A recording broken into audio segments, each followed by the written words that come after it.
Premier লিগের জমজমাট লড়াইয়ে রাত 10:30টায় ম্যান সিটির মুখোমুখি হচ্ছে লিভারপুল। অ্যানফিল্ডে বরাবরই শক্ত প্রতিপক্ষ আর্নে স্লট শিষ্যরা। তবে উঠতে থাকা সিটির সামনে তাদের দিতে হবে কঠিন এক পরীক্ষা। নভেম্বরে ম্যান সিটির কাছে 3-0 গোলের হারের প্রতিশোধ নিতে মরিয়া লিভারপুল। তবে লিগ টেবিলে পুলদের অবস্থান ভালো নয়। চলতি মৌসুমে 24 ম্যাচ খেলে 11 জয়ের বিপরীতে 7 হার, 6টি আছে ড্র।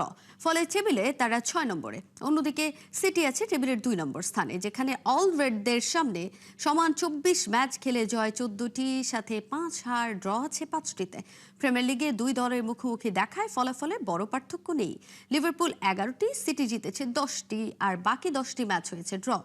সিটি লিভারপুল দুই দলেরই চোট নিয়ে কিছু দুশ্চিন্তা থেকেই যাচ্ছে এই ম্যাচে। তবে গার্দিওলা শিষ্যদের হারাতে অ্যানফিল্ডে দ্য মাইটি রেডসরা সর্বোচ্চ প্রতিরোধী গড়ে তুলবে।